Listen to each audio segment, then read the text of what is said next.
Saludos, Danilo y Gloriana Montero. Te damos una bienvenida a otro estudio más de la Biblia. En este caso es el Evangelio de San Marcos que estamos estudiando en el capítulo 13. Gloriana. Sí, un gustazo saludarlos a todos ustedes que están siempre conectados con nosotros. Por favor, déjanos tus comentarios en el chat de dónde estás, dónde vives y también reacciones, ¿no? a lo que piensas, algunas preguntas, y recuerda que también las notas están allí puestas en el chat para que puedas revisarlas después. Hay que recordar a manera de introducción que en el capítulo 13 del Evangelio de Marcos se está registrando prácticamente las últimas palabras y conversaciones que Jesús tiene con sus discípulos antes de padecer y morir. Y si lo quisiéramos ver de esta manera, yo los invito a verlo como las instrucciones que daría un padre o una mamá que tiene que salir de viaje, tiene que dejar instrucciones muy claras en casa para que haya, en su ausencia, haya perspectiva, haya orden, haya una correcta interpretación de las tareas de cada uno y de lo que hay que hacer en las eventualidades de esto o aquello que pudiera pasar. Y lo que despierta esta conversación en particular es los comentarios o preguntas que hacen algunos de los discípulos al salir ellos de Jerusalén, pasar por el templo y después ir hacia el Monte de los Olivos. Y en ese trayecto, alguno de ellos mira el templo y hace este comentario: ¡wow, qué impresionante este templo! A lo que Jesús contesta con unas palabras que introducen a lo que llamamos en teología escatología, esa descripción de los sucesos que cierran la historia humana de acuerdo a la Biblia. Y eso es lo que vamos a ver ahora. Muy bien, vamos a leer entonces, entrar en acción. A algunas personas les encanta este tema de la escatología, el estudio de del fin de los tiempos. Bueno, vamos a leer lo que dice Marcos capítulo 13, verso 1. Cuando salía Jesús del templo, dijo uno de sus discípulos: «Mira, maestro, qué piedras, qué edificios. ¿Ves todos estos grandiosos edificios?», contestó Jesús. «No quedará piedra sobre piedra, pues todo será derribado».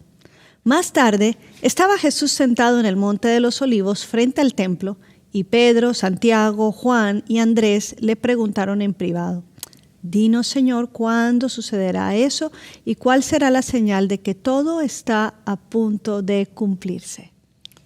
Es importante recordarnos que cuando los discípulos se admiran ante el templo, están reaccionando ante una renovación que hizo Herodes el Grande desde el 19 a.C. hasta el momento en que Jesús está hablando con sus discípulos. Y era un templo que tiene características también romanas. La gloria realmente del imperio viene a reflejarse en materiales, en mármol, en muchas cosas que embellecieron ese templo, y es lo que ellos traen a colación con el comentario. Entiendo, que las puertas eran entre plata y oro incrustado, entonces sí, eso era una majestuosidad una tremenda. Cosa increíble. Algo que no estaba así en el templo primario de Salomón, ¿no? Bueno, hay una belleza en ese templo de Salomón, pero son dimensiones más pequeñas y yo sé que se habla del cedro y hay elementos de oro y tal, pero no a este nivel. Uh-huh. Y entonces también tenemos que recordar que para los judíos, que son los discípulos que son judíos y que esperan la restauración que el Mesías iba a traer, para ellos los sacude la respuesta de Jesús, porque estar Jesús presente como el Mesías, con el templo en esas condiciones, a ellos les hace asumir que la restauración de todas las cosas, queriendo decir la restauración de la nación de Israel en su gloria, que es la promesa mesiánica, se iba a dar de inmediato. Y Jesús les da, les viene con una cosa completamente distinta. Un balde de agua fría cuando les dice: no, pues no va a quedar piedra sobre piedra, más bien. Lo que va a suceder con este templo, no va a quedar nada. Y eso Claro, introduce a los discípulos también a, Señor, ¿cuándo serán estas cosas? ¿Cuándo es que va a pasar? Nos tomaste por sorpresa.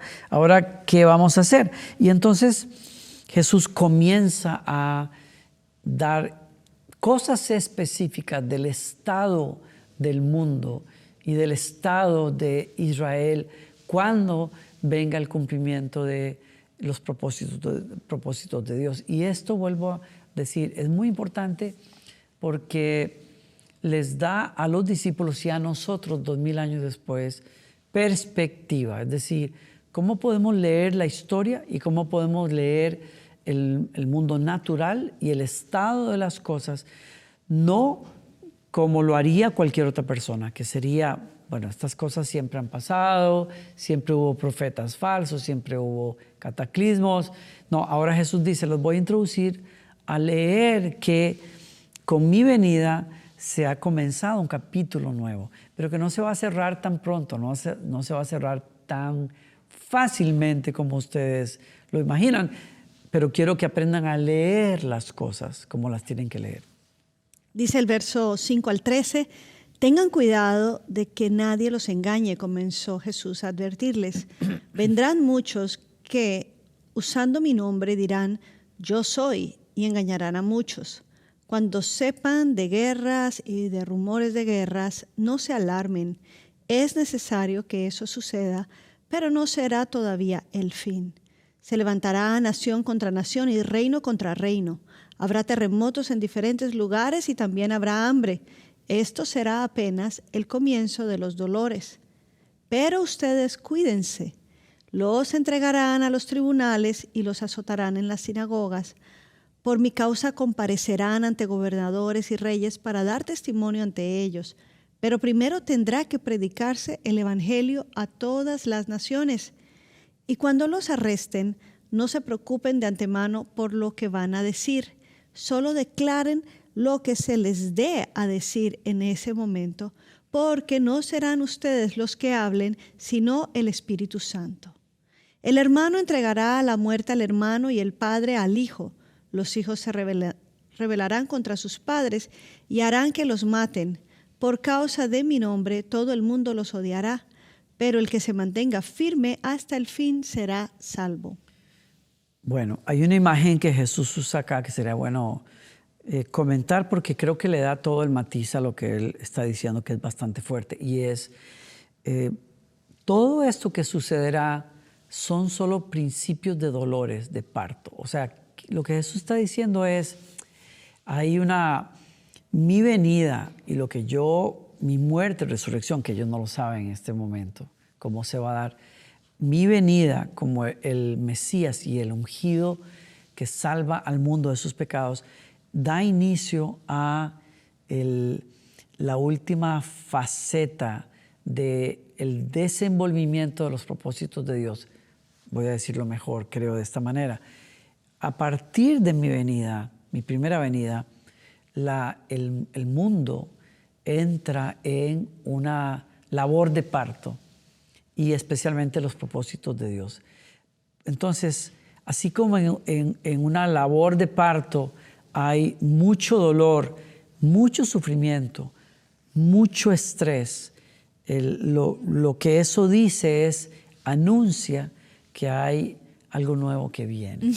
Qué hermoso. Es establecimiento del reino de Dios, su justicia que se sella con la segunda venida de Cristo y el establecimiento de ese reino y la victoria total sobre el mal. Entonces, creo que al decir eso, Jesús nos está diciendo, señores, lo que ustedes anhelan ver no va a pasar sin mucho sufrimiento, sin una serie de circunstancias que parecen caóticas en el mundo. Esa es una de las primeras cosas que Él nos advierte. Y entonces apunta primero que nada, a personas que van a venir a decir que el Mesías no había venido y que ellos son el verdadero Mesías. Esto tiene sentido para los judíos porque ellos son los que esperan un Mesías, los que esperaban un Mesías. Pero tiene sentido para los demás, para el mundo, porque habrá personas que vendrán como salvadores del mundo, personas que prometen que con su gestión van a llevarnos a otra dimensión, a lugares de paz, de acuerdo, de prosperidad. Y Jesús anuncia de antemano esas características que yo tengo, alguien va a querer atribuírselas, convirtiéndose en falsos mesías y profetas. Y eso tienen que tener cuidado ustedes. Yo creo que le pasó, de hecho, a los discípulos durante sus primeros años, porque había personas que la historia nos cuenta que se anunciaron como mesías, incluso en la época en que la iglesia primitiva estaba creciendo. Y se decían que eran los Cristos, los ungidos de Dios. Entonces, muy importante eso, pero luego Jesús viene y trae a colación las guerras y rumores de guerra. Y ayer precisamente escuchaba un tremendo podcast en donde una experta sobre temas de guerra y habla, tiene muchos libros escritos y habla acerca de los últimos avances o conocimientos que ella tiene y que ha adquirido a través de entrevistas e investigación con gente del Pentágono en los Estados Unidos, la CIA, en fin, muchas instancias. Wow. Ella ha hecho el trabajo de inteligencia. Es increíble lo que hacía y es de no acabar. Wow. Cuando escuchas lo que esta mujer tiene que hablar, lo que eran secretos de Estado y de pronto por X o Y razón dejan de serlo y ella tiene acceso a esa información.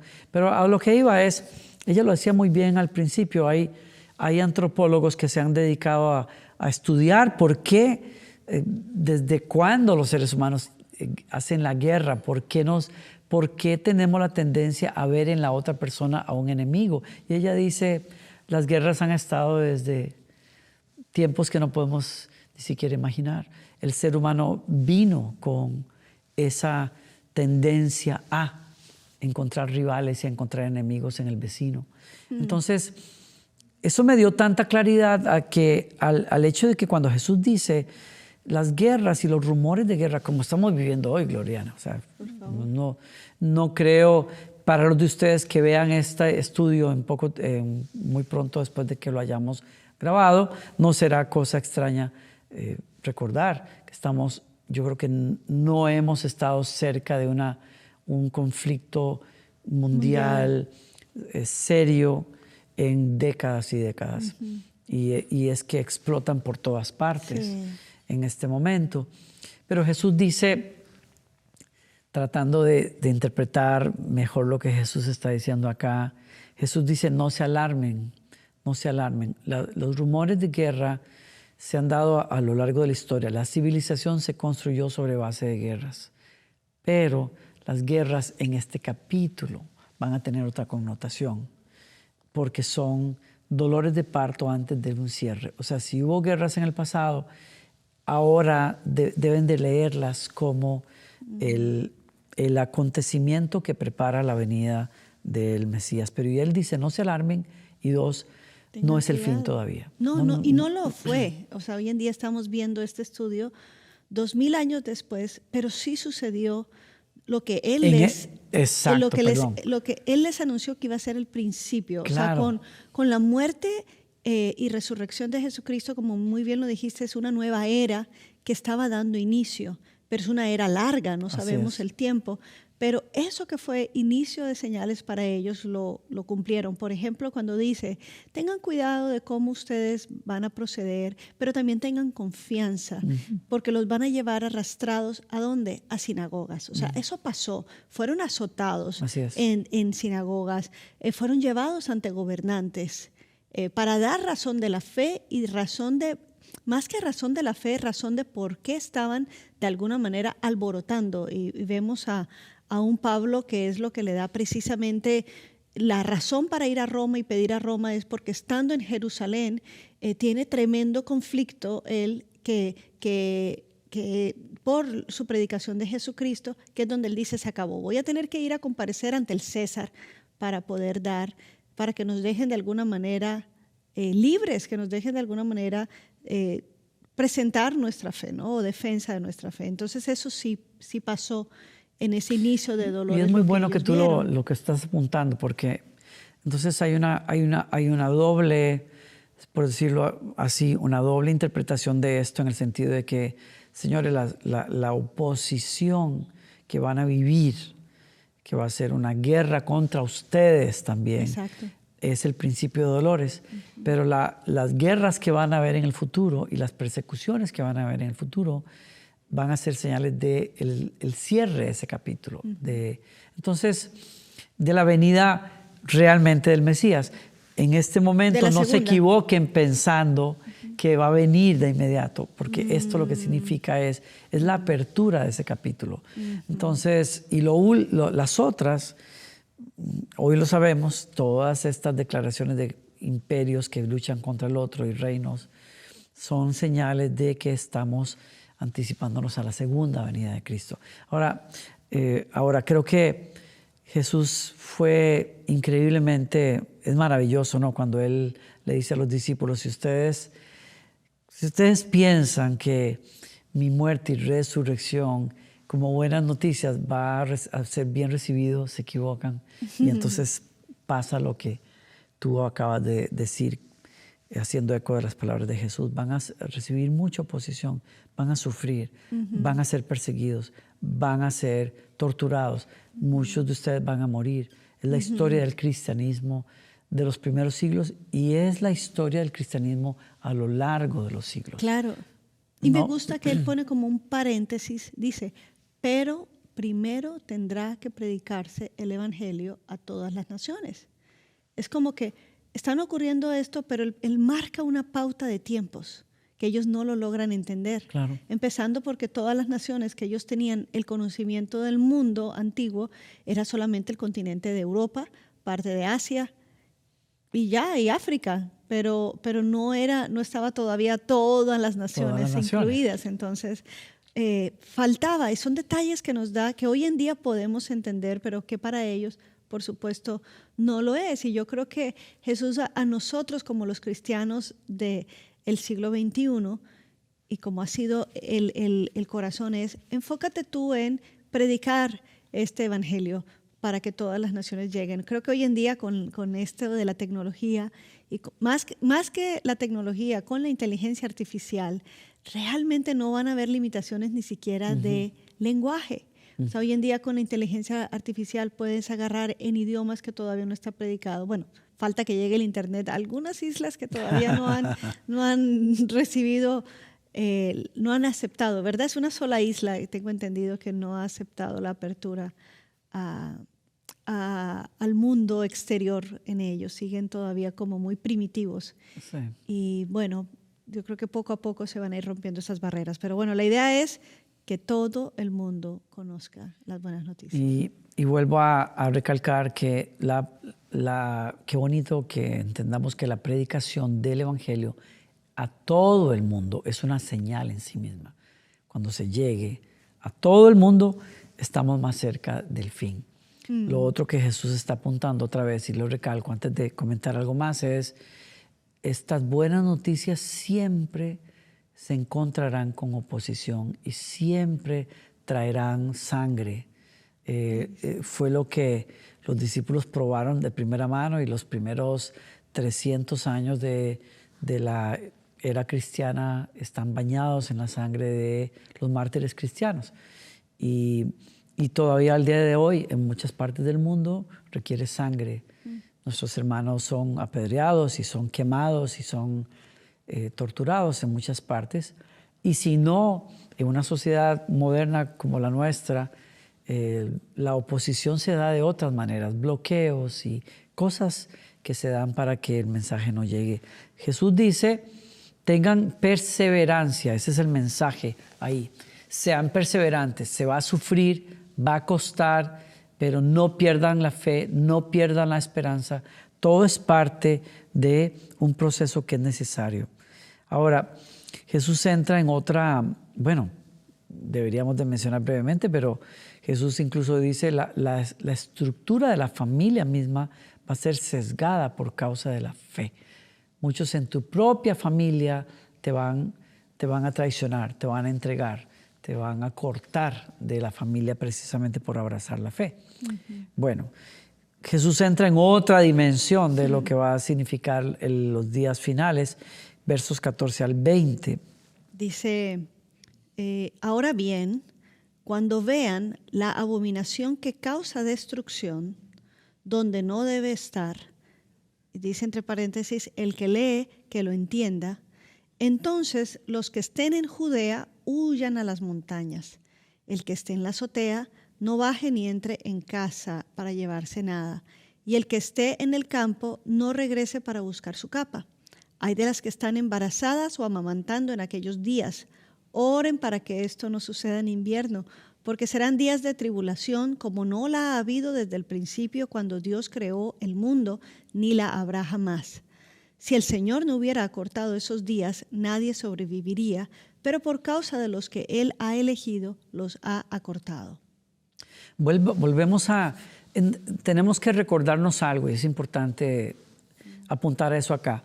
Las profecías bíblicas y profecías que tienen que ver con el Mesías, en este caso, son profecías que tienen varios cumplimientos, varios aspectos de cumplimiento, es lo que estamos diciendo. Y entonces lo hemos aprendido, por ejemplo, en este caso.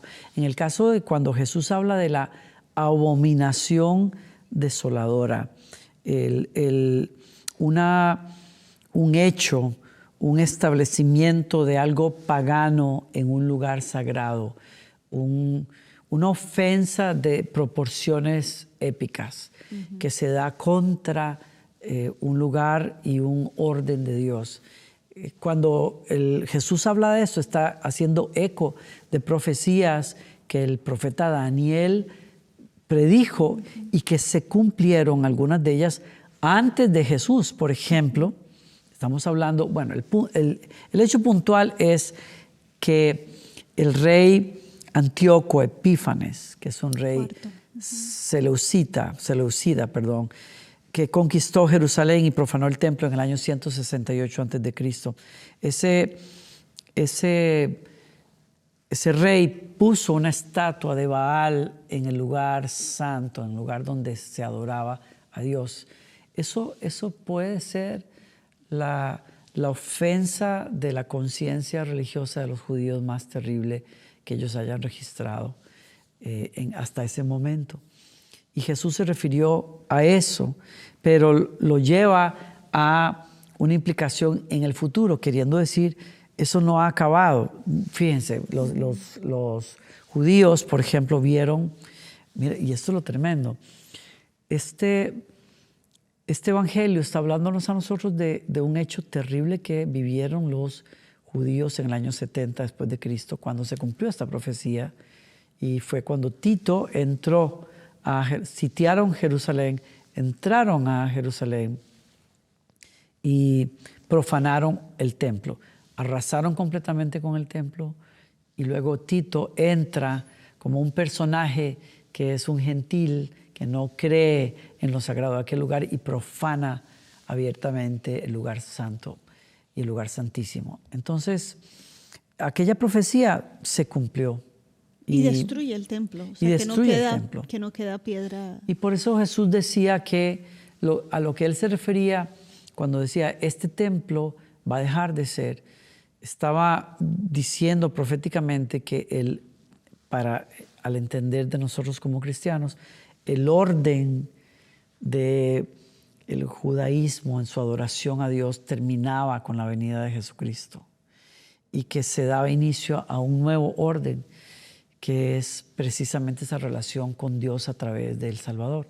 Esas palabras de Jesús introducían a los discípulos a esta nueva era. Y esta nueva era sería marcada no solamente con la muerte de Jesús y resurrección, sino con la destrucción de ese orden que no ha podido ser restaurado hasta el día de hoy. Todos nosotros sabemos que los planes para levantar un tercer templo sobre el monte donde está la cúpula, que hoy es un centro de adoración musulmán, es inminente también. Los judíos han preparado todo tipo de cosas para poder volver a restaurar ese orden.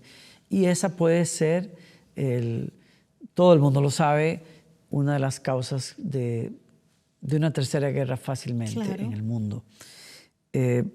esa profecía se cumplió, como lo dije, antes de Jesús, después de Jesús, pero Jesús habla de un hecho en el futuro en donde aparentemente los judíos van a volver a vivir una desolación de esas. Van a mirar como alguien en círculos como los nuestros. No sé cómo te fue a ti, pero cuando yo estudiaba estos temas, en el seminario, en mi iglesia, se hablaba del personaje del anticristo, del cual Tito y Epífanes son un prototipo. Claro. Un personaje que va a engañar a la humanidad entera, va a negar a Dios, va a establecerse Él como un salvador en muchas esferas y va a irrumpir si la interpretación que tenemos es correcta, va a irrumpir en ese tercer templo y va a proponerse como Dios mismo. Entonces, para cualquiera de los casos, si este tercer templo se diera y esta desolación tomara lugar, en cualquiera de los casos, lo que ha pasado con los judíos es terrible. Hubo miles y miles de judíos que murieron cuando Epífanes profanó el templo. Se cree que 1 millón de judíos que murieron cuando Jerusalén fue sitiada. Y lo que se dice para el futuro es, Jesús dice, huyan cuando vean que esto pasa. No regresen a Jerusalén, vayan a las montañas. Y de hecho en la historia se comenta que cuando Tito entró en Jerusalén hubo cristianos que huyeron a Decápolis y se refugiaron precisamente, se cree, entendiendo o siguiendo las instrucciones de Jesús. Es un cuadro un poquito fuerte para nosotros el día de hoy y a muchos, a mí de jovencito me hacía sacudirme pensando, pero las palabras de Jesús, vuelvo a decir, oigan, hay grandes desafíos, pero tengan confianza. Dios está en control. Uh-huh. Dios va a tomar su lugar, las riendas. Él va a hacer lo que Él tiene que hacer para traer su reino. Y entonces añadimos unos versos más a estas profecías, verso 21 al 23. Dice, entonces, si alguien les dice, miren, aquí está el Cristo, o miren, allí está, no lo crean, porque surgirán falsos cristos y falsos profetas que harán señales y milagros para engañar, de ser posible aún a los elegidos, así que tengan cuidado, se los he dicho a ustedes todo de antemano. Yo creo que está haciendo eco de lo que ya Él les había dicho, o sea, van a venir muchos usurpadores, muchas personas con etiquetas de Salvador, pero recuerden, no se dejen engañar, esto se los he dicho precisamente. Qué bonito cuando alguien te advierte algo, porque lo dice no para crear terror, sino para que cuando vengan sepan qué hacer. Así es. Seguimos adelante, la venida del Hijo del Hombre. Y dice... yo creo que, en contraste con eso, tal vez lo bueno sería también recordar y apuntar a que a la luz de lo que Él dice, de que habrá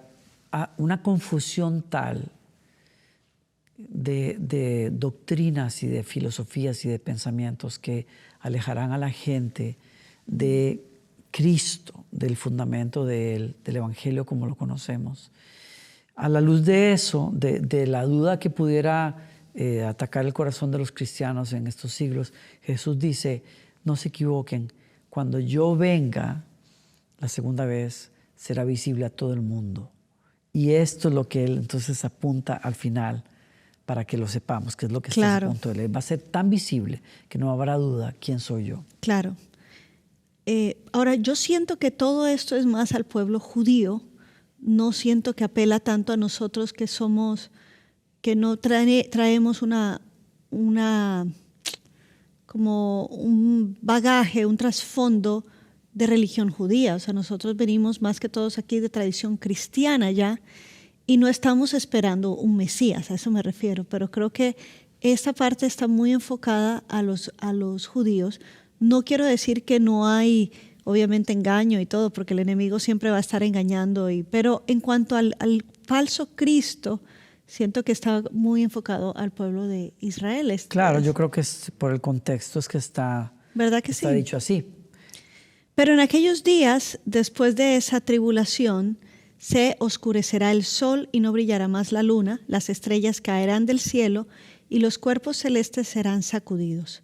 Verán entonces al Hijo del Hombre venir en las nubes con gran poder y gloria, y Él enviará a sus ángeles para reunir de los 4 vientos a los elegidos. Qué bello. Desde los confines de la tierra hasta los confines del cielo. Aprendan de la higuera esta lección. Tan pronto como se ponen tiernas sus ramas y brotan sus hojas, ustedes saben que el verano está cerca. Igualmente, cuando vean que suceden estas cosas, sepan que el tiempo está cerca, a las puertas. Les aseguro que no pasará esta generación hasta que todas estas cosas sucedan. El cielo y la tierra pasarán, pero mis palabras jamás pasarán. Así es. Yo creo que como ya lo dijimos hace un momento, la profecía de Jesús en particular con respecto a ese templo se cumplieron dentro de esa generación, en el año 70. Y una que no salió. O sea, me canté que yo no leí esa parte del verso. Y sin embargo, los otros aspectos de lo que Jesús está diciendo como cataclismos naturales, cosas que pasan en el cielo, quizás lo entendemos, son cosas que se cumplirán en la segunda venida de Cristo. Se oscurecerá el sol, no brillará más la luna, las estrellas caerán del cielo y los cuerpos celestes serán sacudidos. En un comentarista hablaba de, claro, fenómenos naturales extraordinarios, como quizás una crisis en donde la luz del sol no logre penetrar más la tierra. Puede ser por guerras, puede ser por etcétera. Bombas atómicas, algunas personas ya lo traducen así el día de hoy. Y las estrellas caerán del cielo y los cuerpos celestes serán sacudidos. Hablando de que para los judíos las estrellas cayendo del cielo no necesariamente podrían ser asteroides o meteoritos destructivos, en dimensiones destructivas, sino que está hablando de poderes del cielo que caen, y para los judíos el mundo físico estaba gobernado por poderes espirituales, y Jesús está diciendo esos poderes van a caer, decía este comentarista. Es una profecía hablándonos de el sacudimiento que Dios va a hacer de esos poderes para venir. Y interesante comentarlo. Viene Jesús al final y dice, mi venida va a ser cubierta por todo ojo. Nadie va a escapar de darse cuenta que Él vino. La otra cosa que suena interesante acá, el verso 27, es ese recoger de todos los que estén vivos, que crean en Él. Y luego dice, desde los confines de la tierra hasta los confines del cielo. Alguien comentaba, haciendo eco de las palabras de Pablo en el Nuevo Testamento, de ese famoso arrebatamiento donde Jesús recoge a los suyos en la tierra, pero también viene con los santos en el cielo, que se comenta también en Apocalipsis. Creo que es una imagen bellísima de cómo Él viene a recoger a todos, a los suyos, en medio de todo este caos. Y entonces al final Jesús viene a una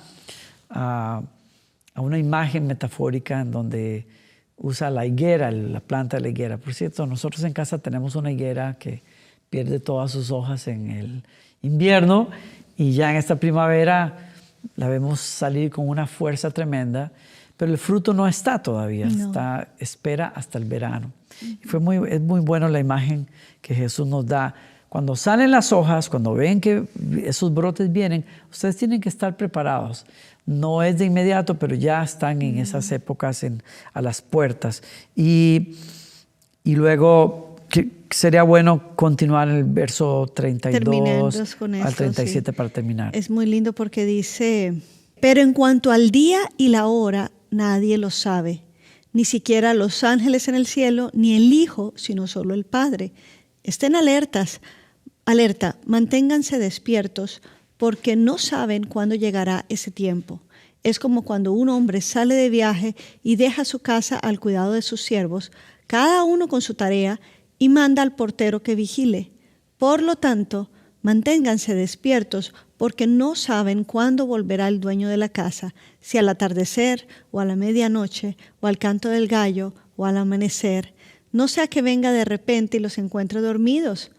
Lo que les digo a ustedes, se los digo a todos, manténganse despiertos, y así termina este capítulo, ¿no? Y es quizás la instrucción ya explícita de Jesús. Muchas cosas ustedes no las van a entender, muchas cosas fuertes van a pasar, sí, pero van a querer preguntarse cuándo será exactamente eso. Jesús, como hombre, creo yo, está diciendo acá, ni yo lo sé, el Padre lo sabe. Como Dios sabemos que Él lo sabe, pero como hombre decide reservarse ese conocimiento y dicen, a ustedes no les toca saber. De hecho, en Hechos dice, a ustedes no les incumbe saber. No, y cómo nos gusta eso y cómo nos dejamos afectar cuando vino lo del COVID. Bueno, eso fue como que todo el mundo, esta es la señal y ya viene. Imagínate la gente lidiando con todo lo que se lidió y además echarle encima es que esto ya viene el fin. Entonces bueno, sí, genera un escalofrío y una tensión cuando no es el corazón de Jesús tampoco que cause esto. Yo creo que, como bien lo has dicho y siempre lo hemos predicado, llénense de esperanza y manténganse alertos. Pero ¿qué quiere decir realmente? Entonces, veo que viene, sí, se ven señales, pero hemos visto señales, pero bueno, seguimos viendo ya quizás sí más cerca el cumplimiento. Pero ¿qué quiere decir? Y creo que es lo que nos importa a nosotros. ¿Qué quiere decir? Estén alerta y manténganse despiertos. Yo creo que hay que tener una compostura hay que mantener la postura. De vigilantes. De vigilante. No volverse flácido en su actitud de fe, en su búsqueda de Dios, en el buscar hacer su voluntad, porque está claro ahí que él dice, es como en una casa donde el dueño se va y los siervos quedan a cargo de tareas. Es como que nos está diciendo claramente, si agarran la metáfora como es, ustedes tienen que entender que el sufrimiento y la persecución es una excusa para que proclamen, para que prediquen. De aquí a que yo venga, necesito que lleven la noticia, necesito que compartan este reino, compartan la palabra, no se duerman en los laureles.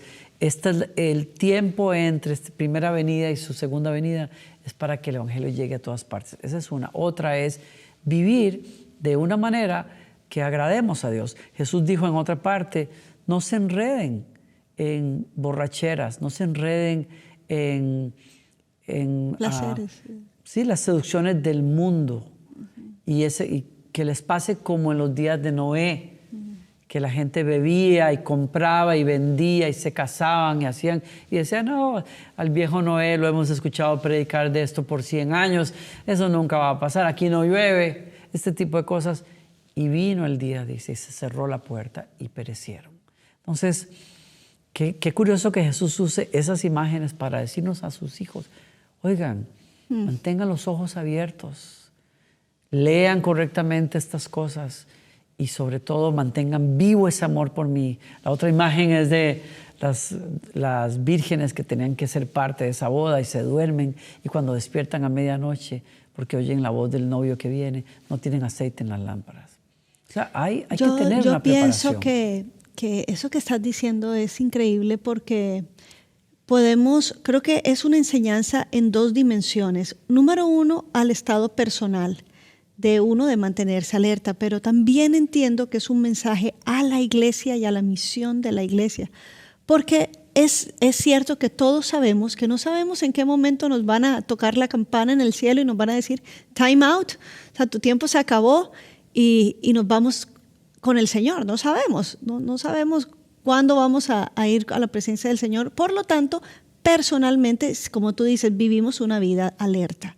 Una vida en el sentido de una vida despierta a la realidad de que voy a encontrarme con mi Señor y quiero vivir la vida de la mejor manera delante de Él.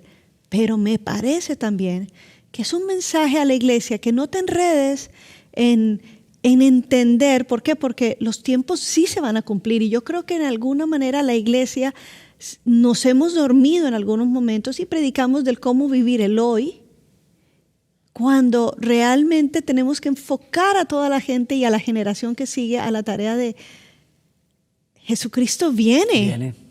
¿Y cuál es nuestro papel como iglesia? Es que lo conozcan, es que tu vecino lo conozca, es que tus hijos sepan, es que Jesucristo quiere salvar a la gente y necesitamos abrazar la verdadera misión de la iglesia. Y obviamente hay un beneficio colateral que es, sí, claro, recibimos de sus bendiciones porque estar con Jesús es una vida maravillosa, pero lo más importante es el arrepentimiento, es que las personas vengan a decir, no quiero vivir esta vida como la estoy viviendo, abrazo la verdad del Evangelio y decido seguirlo. Que no oramos para terminar. Es una excelente conversación y es una excelente llamada al ánimo, a la fe en medio de todo lo que el mundo está viviendo hoy. No pierdas la fe, no pierdas el ánimo. Mira hacia el frente y como cristiano, haz tu trabajo. Yo quiero hacer el mío también. Amén. ¿Oramos? Sí. Padre, gracias te damos por tu palabra y gracias, Señor, por, Señor, tus palabras de ánimo en medio de lo que el mundo vive hoy. Te pedimos, Señor, que seamos hombres y mujeres llenos de tu espíritu, alertas, sabiendo que nuestro hogar no es que tú vienes, que tu reino es la esperanza que este mundo necesita. Ayúdanos a hacer nuestra tarea y a ser fieles, Señor, y a no dejar de compartir tu palabra en lo que tú vienes. Y hoy te decimos, ven, Señor Jesús, ven pronto, venga tu reino, Señor, y que tu voluntad se cumpla. En el nombre de Jesús. Señor, amén. Gracias otra vez por estar con nosotros y ha sido un gusto compartir la palabra contigo. Igualmente. Gloriana, nos vemos la próxima. Un abrazo a todos. Dios les bendiga.